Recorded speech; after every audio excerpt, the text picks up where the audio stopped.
Hola amigas y amigos del portal del Villegas. Bienvenidos a estos sábados culturales. Y si ustedes vieron el programa de ayer, recordarán que hablando de Haití como un estado fallido, hablamos de un libro que trata de eso, que se llama Why the Nation Fail, por qué las naciones fracasan, etcétera. Y les mencioné más detalles del libro, los autores, etcétera. Y a la pasada, mientras tocaba ese tema, les dije que así como razones institucionales explican los estados fallidos, hay también razones institucionales que explican los estados exitosos, prósperos, que al menos tienen una fase de prosperidad y de esplendor cultural. Y al mencionarles eso, porque el tema, muy a la pasada, de la Grecia clásica. Y me pareció que podría ser interesante tocar eso, concentrarme un poquito en el tema de qué razones, no raciales, porque aquí no hay cuestiones de sangre ni genética, sino que cosas que tienen que ver con condiciones geográficas, culturales, históricas, a veces el azar, determinaron que en algún momento del siglo VI y V antes de Cristo, especialmente el siglo V, Grecia, la Hélade, como decían ellos, que no era una entidad política unificada. Cuando uno dice Grecia se refiere a una zona, eran más de 1000 entidades políticas independientes, las poleis, las polis. Llegaron a un esplendor cultural del cual se habla siempre como una de las fuentes de nuestra cultura occidental. Un esplendor que significó, incluso desde el punto de vista de la humanidad en su conjunto, la aparición de ciencias, artes y maneras de ver el mundo que no habían sido desarrolladas hasta ese momento en el resto de las civilizaciones que ya existían y que habían partido antes que Grecia. Mucho antes, incluso estoy hablando, recordemos un poco de historia. El mundo del Mediterráneo ya en el año, por lo menos en el año 2000, antes de Cristo, ya tenía incluso 3000 en la ribera o en la cercanía del Mediterráneo. Habían varias civilizaciones importantes, la egipcia, las distintas formas de civilización o de estructuras, pero que todas están totalmente emparentadas, que se formaron en el Oriente Medio a partir de Sumeria. Después la tremenda cultura que cada vez produce más asombro por su esplendor, que se generó en Creta, la cultura minoica. Y los griegos muy posterior a todo eso. Recordemos, estamos hablando de un esplendor que se produce alrededor de unos 500, 400, 600 años antes de Cristo, y habían culturas que ya tenían 1500 años de antigüedad hasta cuando llegó ese momento. Pero en esas otras culturas, a pesar de todos sus avances y a pesar de todas sus riquezas, no desarrollaron lo que desarrollaron los griegos. Fue un milagro. Se habla de algunos autores. Creo que precisamente esta señora Simone Weil, de la cual les he hablado, que ha sido su póster pejado por los antisemitas, creo que fue ella, no estoy seguro, que escribió un libro e inventó esto del milagro griego. Bueno, ¿por qué pasó esto? ¿Cuál fue la razón por la cual en ese sector del mundo, en ese momento, emerge ese clímax de civilización y cultura? Un clima que por supuesto venía preparándose con bastante anterioridad. No les voy a contar toda la historia griega, ni mucho menos. Voy a ir a la esencia del asunto, del porqué. Si uno busca una explicación lo más simple posible y que sintetice todos los distintos elementos y variables que se desarrollaron y que en su conjunto y en su interacción dieron lugar al milagro griego, yo creo que la palabra que corresponde es la palabra libertad. El mundo oriental, esas culturas mucho más viejas, egipcia, sumeria, los babilonios, los asirios, que crearon uno de los primeros imperios, aunque no fue tan grande como el de los persas. Todos esos pueblos tenían como factor común el que operaban como sociedades centralizadas, como lo que les gustaría a muchas personas progresistas hoy en día tener en nuestro país, en todas partes. O sea, un mundo donde hay un solo poder central que comanda todo, que comanda la economía, que comanda cómo se produce, centrada en esa época alrededor de una legitimación religiosa. El déspota era la encarnación de Dios, de los dioses más importantes aquí en la tierra, y desde su centro, desde su palacio central, imperaba sobre un territorio. Y esto significa que todos los que vivían ahí, básicamente agricultores, porque era una economía agrícola en la antigüedad básicamente, trabajaban para este señor, para este templo, para este palacio. Llegaban los cobradores de impuestos, los funcionarios, y se llevaban, se descremaban a estos agricultores y no les dejaban otros recursos que los necesarios para que pudieran seguir viviendo y por lo tanto trabajando para la próxima pasada de los cobradores de impuestos. Se imponía sobre ellos, por supuesto, el peso político, el peso, el dominio de este déspota central. Se imponía la religión central que justificaba y legitimaba toda esta máquina de poder. Y entonces esas sociedades típicamente consistían en un montón, millones o miles y miles y miles de agricultores viviendo en condiciones miserables, en unos villorrios tan miserables que no quedan huellas arqueológicas, pues, hechas de barro, de cualquier cosa. Y toda la riqueza se centraba en el centro de poder, en el palacio y sus edificios aledaños. Eso eran las ciudades de ese mundo, eran simplemente los centros de poder político, militar y religioso, con los palacios que eran los que ocupaban el 90% del espacio, los palacios reales, el palacio del déspota, el templo del déspota y otros edificios aledaños para alojar a su séquito, a su servidumbre, a sus empleados, a sus soldados, a los sacerdotes del templo, a los artesanos que producían las cosas que consumía esa corte. Ese era ese mundo oriental. Y naturalmente, concentrando riquezas y concentrando poder humano, podían hacer cosas arquitectónicamente muy impresionantes. Los egipcios hicieron no solo las famosas pirámides, sino que una serie de palacios y construcciones que son muy impresionantes. En Oriente, en el sector de Sumeria, Babilonia, también la misma cosa. Pero es un mundo que una vez que desarrolla sus primeras formas culturales tienden a estancarse y a fosilizarse y a continuar igual por los siglos de los siglos, amén. Porque un régimen despótico, centralista, es enemigo del cambio, porque el cambio puede significar algo que deteriore ese poder central. Pero antes de continuar contándoles qué pasó en Grecia, que no cayó en estos tipos de despotismo y dejó un gran espacio a la libertad de los individuos, les quiero recordar dos cosas. Una, que estoy otra vez con la alergia que no la puedo evitar. Y dos, que este programa es oficialmente amparado. Oficialmente, como dicen, sponsor oficial del Mundial, sponsor oficial de los días sábados. Este programa es el Club Explora, del cual ustedes ya tienen noticia, un club formado por unas enólogas que todos los meses envían a los miembros del club 2 botellas, cada una en su saquito como este, de unos vinos escogidos, entre las muchísimas viñas, y dentro de esas viñas en las muchísimas variedades. Este se llama Pura Fe, es un Garnacha Zaira, que todavía ha resistido mi voracidad vinística. Todavía está intacta la botella, pero no va a durar mucho más. Usted, con una OF mensual, se hace socio del club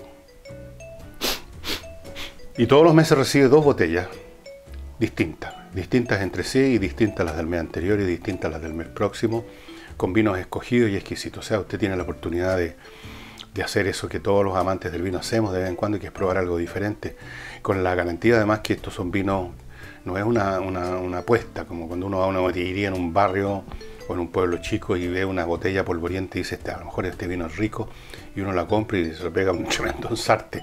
Aquí no, son vinos escogidos de gran calidad. Así que ya sabe, hágase socio del Club Explora. Le cuesta una OF mensual, y por una OF mensual usted se da este gusto. Puede regalar además una suscripción por el tiempo que quiera a quien quiera regalársela. Y continúo entonces con Grecia. ¿Por qué Grecia entonces no cayó en esto? Bueno, ahí tendríamos que entrar en complejidades ambientales, se podría decir. En este mundo oriental, fíjense ustedes, ¿cuál es el factor común entre Egipto y las sociedades despóticas que crecieron en el Medio Oriente, que llamamos ahora, que antes no se llamaba así? La agricultura extensa, regada por ríos importantes. En el caso de Egipto, el Nilo, ¿no es cierto? Ustedes recordarán la famosa frase del primer gran historiador de la humanidad, Heródoto, que dijo: Egipto es un don del Nilo, es un regalo del Nilo. Esta frase siguió usándose hasta el día de hoy. Y en el caso del Medio Oriente, de las civilizaciones que nacen al lado derecho, donde ahora está Irak, Siria, etc., era el Tigris y el Éufrates. Esos ríos garantizaban el regadío, garantizaban tierras de aluvión muy ricas, y son además zonas con muchas extensiones planas donde se puede cultivar en escalas muy grandes, y eso significa que hubo incentivos y hubo necesidades para explotaciones en gran escala que suponen control. De cómo se origina ese control en un momento dado. ¿Quién parte controlando a otro para construir obras de regadío que requieren una coordinación de mucha gente? Para, por ejemplo, sembrar justo cuando se produjo la inundación del Nilo y después construir canales. ¿Cómo se origina? Eso es difícil saberlo y quizás es imposible, pero el hecho es que estaban las condiciones para eso, y con eso está todo lo demás puesto arriba de la mesa. Una vez que usted crea un poder central que nace a lo mejor de unos pocos individuos más hábiles o por cualquier motivo, y que va creciendo con el tiempo, usted ya tiene las condiciones para que se genere algún tipo de sociedad centralizada, que además va a disponer de muchos recursos precisamente por esa agricultura extensiva. Y disponiendo de muchos recursos, usted va a disponer de medios para además tener a su disposición recursos militares, policiales, digamos, religiosos.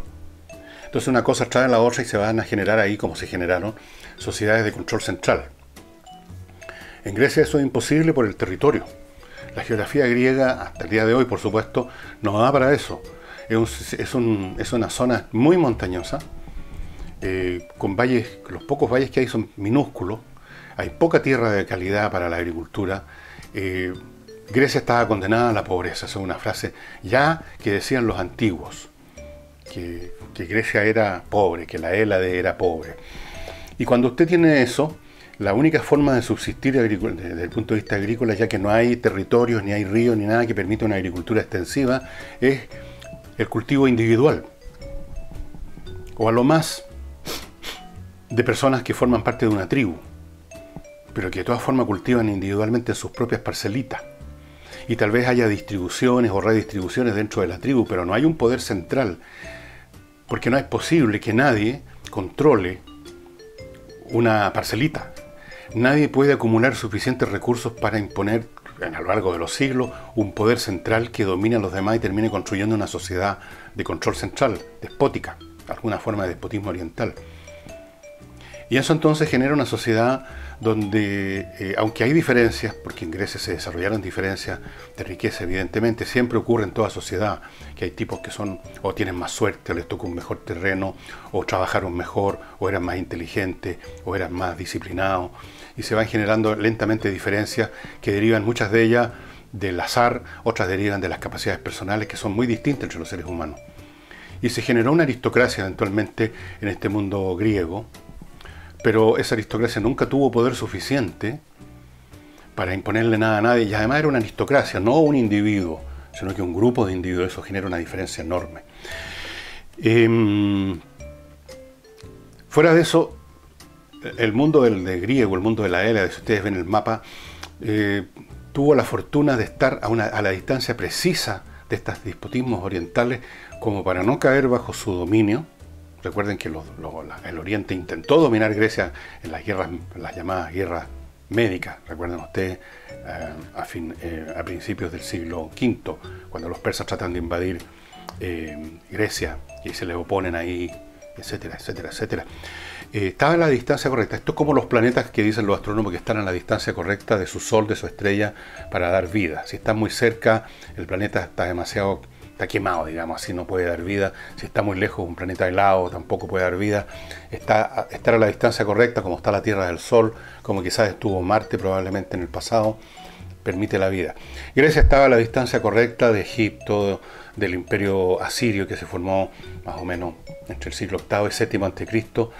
Estuvo a la distancia correcta como para poder entrar en contacto, conocer los adelantos del arte, de la tecnología oriental, pero al mismo tiempo estar lo suficientemente lejos y ser lo suficientemente pobres para que nadie se interesara en intentar nada contra ellos. Incluso los persas, bastante después, estamos hablando del siglo V, no el siglo VI, VII, siglo V, ni sabían quiénes eran estos griegos. Decían, ¿quiénes son estos tipos? Y estos cosas, ¿quiénes son? Decían los persas. Entonces, no hubo nunca despotismo. A lo más se desarrolló durante un periodo, especialmente fue muy preponderante la aristocracia en el mundo griego. O sea, una capa social que era más rica, que tenía mejores tierras, que incluso que eran abusadores, que endeudaban a los más pobres y los subyugaban en un grado u otro, pero nunca en el grado suficiente como para instaurar un dominio del tipo oriental. En primer lugar, porque no era una aristócrata, sino que eran muchos. En segundo lugar, porque las normas y los valores todavía tribales imperaban y ponían límites a las cosas. Entonces, cuando en un momento dado estas distintas agrupaciones humanas centradas alrededor de una tribu empiezan a organizarse en la forma de esa gran invención griega que es la polis, que no es meramente una agrupación urbana, entiéndase bien, cuando se dice polis o ciudad, no se está diciendo que de repente a los griegos se les ocurrió construir ciudades y vivir en ciudades. La polis me viene un concepto político. Significa que hay un grupo de personas que están unidas por ciertas leyes comunes, por ciertas normas comunes, y que eventualmente disponen de un sitio físico, material, donde se reúnen para sus asambleas, donde están sus templos, donde llevan a cabo la celebración de los cultos religiosos comunes, y eventualmente emergen otras construcciones. Básicamente es una entidad política la polis, no una entidad urbana. Entonces, bueno, entrando en menos detalles, había libertad. Los hombres podían hacer más o menos lo que quisieran. Cada cual podía emprender sus vidas. Algunos se dedicaron a tratar de hacer crecer sus plantaciones. Algunos comenzaron en un momento dado a buscar otros terrenos y emigraron y fundaron otras ciudades en el mundo del Mediterráneo. Esto es un proceso que empezó más o menos a mediados del siglo VIII a.C., pongámosle una fecha, 750 a.C., por decir algo.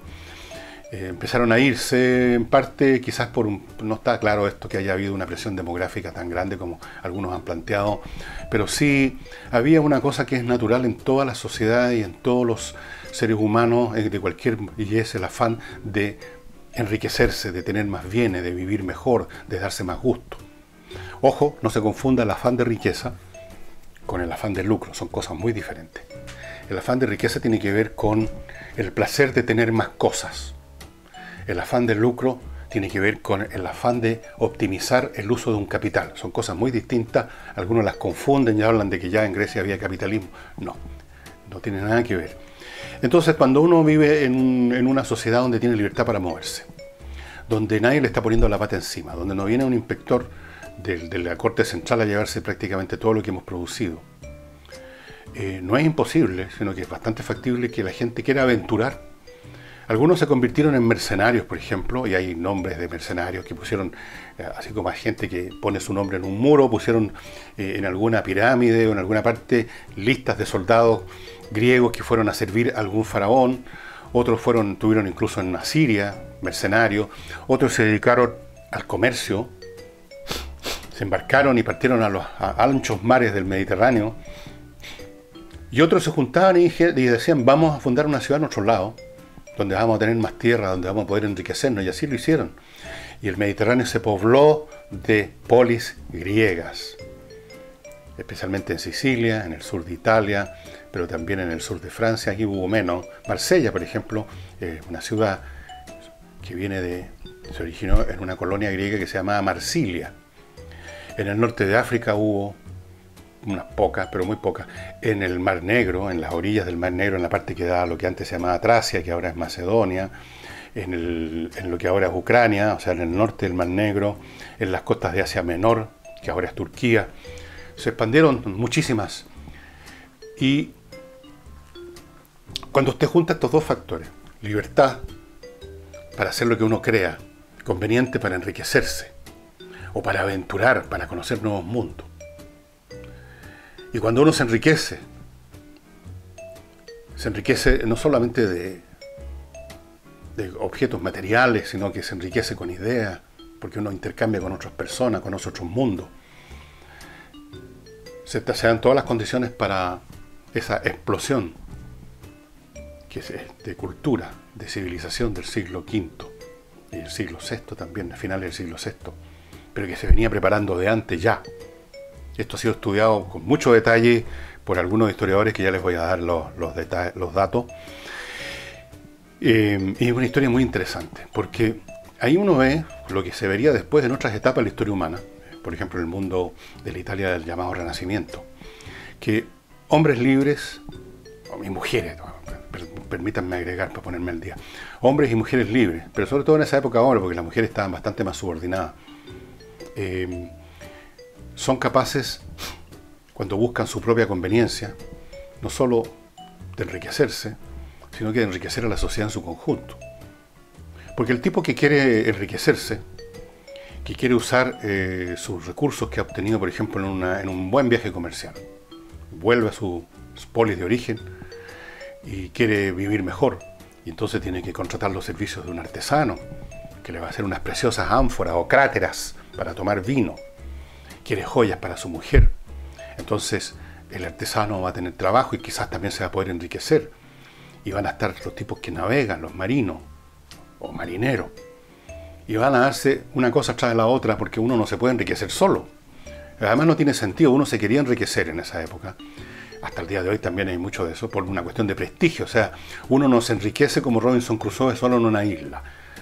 Uno se quiere lucir, uno quiere ser respetado por otros, uno forma parte de una comunidad. Por lo tanto, esa riqueza se usa en esa comunidad. Por ejemplo, los antropólogos han desarrollado bastantes estudios sobre lo que se llama la economía del regalo, que corresponde a una economía que se dio abundantemente en las sociedades polinésicas, en que los excedentes que una persona exitosa en sus cultivos, en su parcela, en su pesca, los excedentes que obtiene no los usa para llevarlos a un mercado para cambiarlos por otro, o para venderlos por un recurso, por un medio de pago como es el dinero, o siquiera para cambiarlos en un trueque por otros bienes que uno no tiene, sino que se convierte en regalo para ganar prestigio. O sea, yo te regalo, porque tengo tanto que te puedo regalar. Entonces el otro me regala a mí para decir, sí, pero yo también te puedo regalar. Entonces, la riqueza de uno trae directo o indirectamente la riqueza o el enriquecimiento o la prosperidad, o por lo menos una vida decente de otros también. Y esa riqueza además permite financiar a artistas, artesanos, eventualmente permite, como sucedió en Grecia, generar lo que podríamos llamar el individuo. El individuo no es algo que ha existido siempre. Lo que ha existido siempre son seres humanos, son entidades biológicas llamadas seres humanos, que normalmente están como un rodamiento, como un engranaje metidos en una máquina social. Cuando el individuo tiene libertad para actuar, para enriquecerse, para moverse, cuando el individuo empieza a ser el referente de sí mismo, empieza a preguntarse sobre sí mismo. ¿Quién soy yo? ¿Cuál es el sentido de lo que estoy haciendo? Y empiezan las preguntas. Esas preguntas no se hacían en el mundo del despotismo oriental. Esas preguntas ya estaban respondidas por el Dios, por la religión oficial. En Grecia empiezan las preguntas y empieza, por lo tanto, la filosofía. Empiezan las preguntas sobre el sentido del mundo, sobre el papel del hombre en este mundo cruel, donde nuestras vidas son tan frágiles, y aparece el teatro griego, que deriva, por supuesto, no de un día para otro, deriva de celebraciones religiosas, a Dionisios. La historia de cómo surge el teatro es muy interesante, pero el hecho concreto es que cuando se aparece el teatro de Sófocles, de Esquilo, de Eurípides, es porque existen individuos que se hacen preguntas sobre sí mismos, y que son referentes, que son protagonistas de una historia. Qué sé yo, el tipo que sin saberlo mata a su madre, o se casa con su madre, mata a su padre. Dramas personales, porque existen personas. Y existen personas porque existe libertad. Y existe libertad porque nadie pudo, en el origen de los tiempos, ponerle la pata encima. Entonces esta búsqueda de riqueza en griego es kremata, todo lo que tenga que ver con juntar cosas, objetos, ánforas, palacios, joya, trajes, ropa, que puede parecer tan vulgar, ¿no? Que ahora todas estas cosas se miran con desprecio, el lucro, pues no es lucro, pero el afán de riqueza. El afán de riqueza y todo lo que trae consigo, muchas cosas, porque el comerciante en esa época, el hombre que era además un hombre, no era meramente un tipo que compra y vende, es un tipo que se aventura, que sale en un barco, que corre riesgo, que quiere conocer otros mundos. Heródoto, que no era comerciante, es un caso clásico. Heródoto escribe sus historias porque recorrió todo lo que pudo el mundo del Mediterráneo, porque era curioso. Y esos comerciantes eran curiosos. Hay comerciantes que escribieron después, mucho después, eso sí, de sus viajes. O sea, no solamente querían ser ricos, querían conocer. ¿Sí?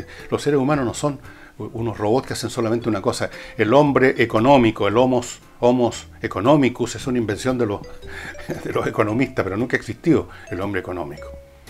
Hasta el más filisteo de los comerciantes, así, el tipo más interesado, el tipo que traga una mesa de dinero, digamos hoy en día, tiene otros intereses aparte de ganar plata. Estos tipos entonces, en su búsqueda de enriquecimiento y en medio de la libertad que disfrutaban, libertades que por supuesto tenían límites. Yo no estoy diciendo que estas polis eran todas democracias, para nada. Pero aún en los casos más extremos, por ejemplo, cuando algunas ciudades se dieron a sí mismos lo que se llamó, en griego se dice tiranía, tyrannus, de ahí viene nuestra concepción de tiranía, pero es una cosa muy distinta a lo que nosotros llamamos tirano ahora.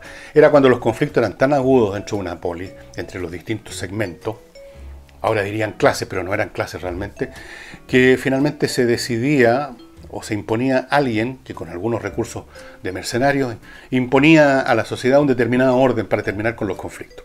Pero aún en esos casos, hasta Atenas pasó por una etapa de tiranos antes de que se estableciera finalmente la democracia ya por el 503 a.C., más o menos, con Clístenes, que desarrolla una nueva estructura, que destruye el mecanismo de la tribu, que crea otra estructura social y política.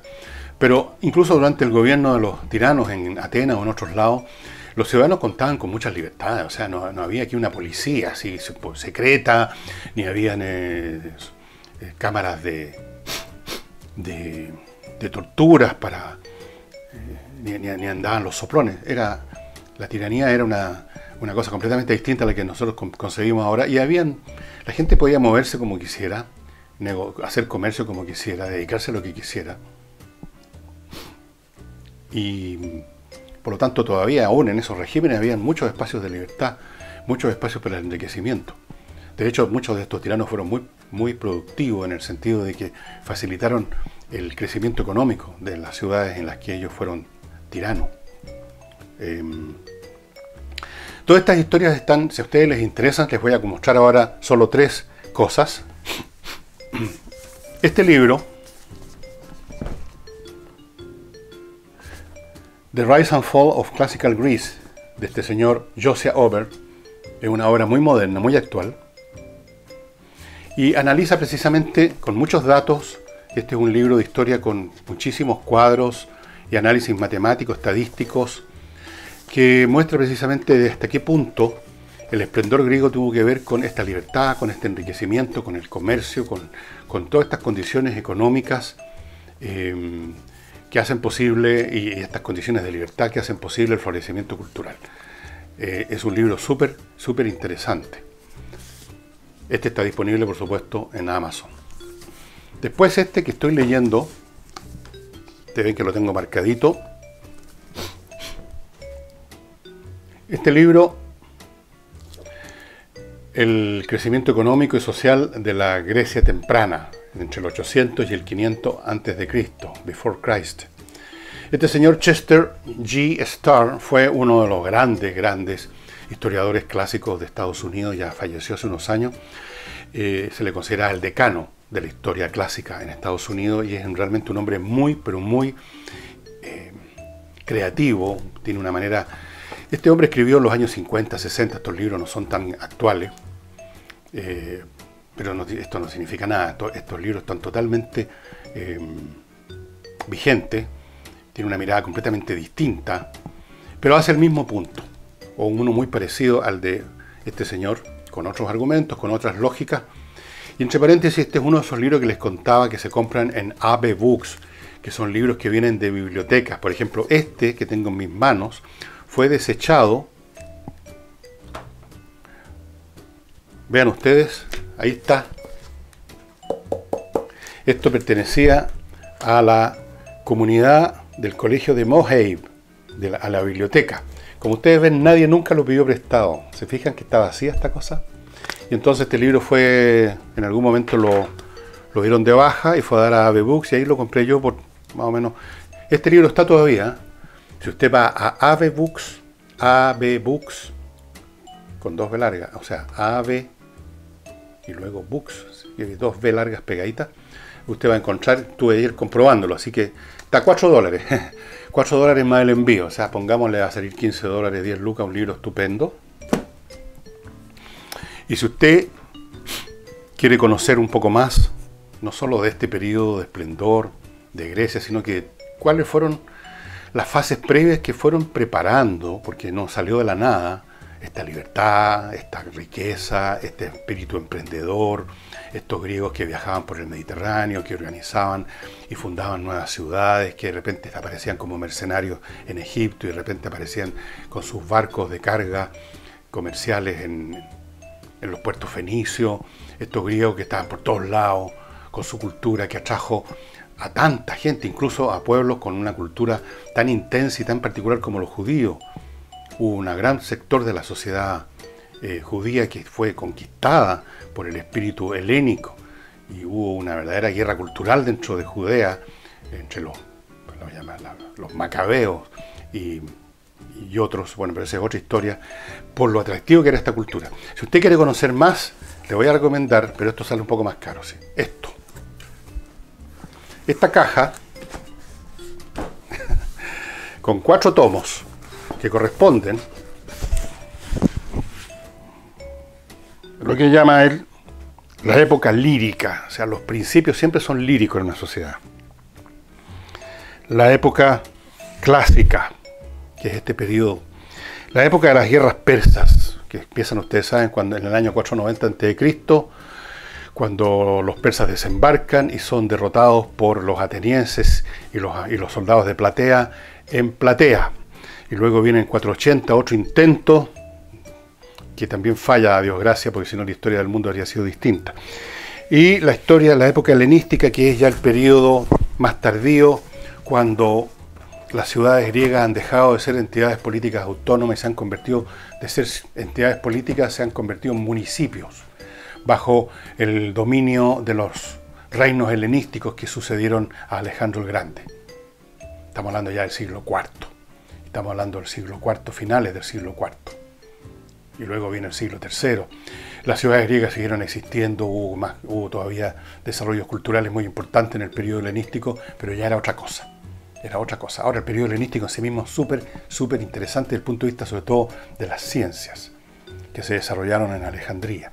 Pero eso es otra historia que les contaré en algún otro sábado, en la historia de la astronomía helenística, de la matemática helenística, impresionante. No sé si ustedes sabían, pero en el año 260, 70, 80, la época en que Arquímedes en Siracusa, una ciudad griega en Sicilia, estuvo a punto de desarrollar y descubrir el cálculo infinitesimal. Estaba acercándose a eso. Es impresionante. Algún día les contaré de eso, del desarrollo de las matemáticas, quizás podría ser una historia muy interesante. Las matemáticas como tal, entendidas como una ciencia donde hay axiomas, teoremas y hay un sistema organizado y lógico y no meramente una cosa empírica que más o menos así por achunte uno sabe que pi es más o menos 3,1416 o 3,14 porque uno ha puesto un palito al estilo de la matemática de los egipcios, por ejemplo. No, la matemática propiamente tal la inventan los griegos para su información, especialmente en su forma geométrica, ¿no? En la geometría. Bien, este conjunto, estos 4 libros están disponibles, lo verifiqué anoche en Amazon, es más caro, sí. Este paquete cuesta como $80. O sea, pero si ustedes van a una librería chilena cualquiera y buscan un libro de arte, se van a encontrar que cuesta más o menos lo mismo que esto. Vale la pena. Es una historia, la historia de Grecia es en el fondo la historia de los balbuceos de lo que es nuestra cultura occidental. Créanme que ese concepto es correcto. Todas las cosas que desarrollaron los griegos en filosofía, en matemáticas, en la manera de plantearse el individuo ante el mundo, están vigentes como en ninguna otra parte en Occidente. No en China, no en la India, esos son mundos totalmente distintos, pero a pesar de que hayan adquirido y hayan incluso desarrollado o copiado tecnología occidental, como los chinos o los japoneses, aún así son entidades donde lo que es, por así decirlo, la postura del hombre frente al mundo es totalmente distinta, totalmente diferente. Y por eso es que uno no los entiende muy bien. O sea, la apariencia, cuando uno está en Tokio o está en Beijing, uno está en una ciudad donde hay autos, hay edificios, hay máquinas, hay tecnología, hay gente que va y viene, pero si uno escarba un poco se da cuenta que es otro mundo, otro planeta, otra galaxia. Nosotros somos hijos de los griegos, de los maravillosos griegos de ese siglo V. Y eso sería todo por hoy día, pero antes de irme les quiero recordar una cosa que debía haberla recordado ayer y como se me olvidó recordarla ayer, se la recuerdo hoy día. Todos estos libros que están en inglés, como ustedes ven, usted podría tener acceso perfectamente si aprende inglés, y para mejor aprender inglés está Entrena Inglés, que es la academia que les he mencionado muchas veces, que enseña inglés de una manera completamente diferente. Enseña presencialmente en primer lugar. Si usted quiere va a su casa o a su oficina al profesor. Enseña con profesores y no con cualquier persona que sabe un poco de inglés, profesores que son expertos en enseñar inglés y que se ponen al ritmo suyo. Y uno ahí aprende inglés, y aprendiendo inglés uno tiene acceso a todas estas cosas sin tener que esperar algo que a veces nunca ocurre, una traducción, que llegue al español, el libro, y si es que llega bien traducido, porque les quiero asegurar a ustedes, tengo una larga experiencia en eso, comparando traducciones con el original, que las traducciones son 99 veces de 100 un desastre. Porque los traductores muchas veces son simplemente personas que no tienen ni idea de cuál es el tema que están tratando. Entonces no saben verdaderamente traducir. Y les podría dar 1.000.000 de ejemplos que son algunos para la risa. Especialmente esto se nota en obras literarias. Yo con el Moby Dick hice ese experimento viendo una traducción al castellano del original y no lo podía creer, era otro Moby Dick, había otra ballena en realidad. Y eso sería todo por hoy día, muchas gracias, nos estaríamos viendo el lunes. Pasen un buen fin de semana.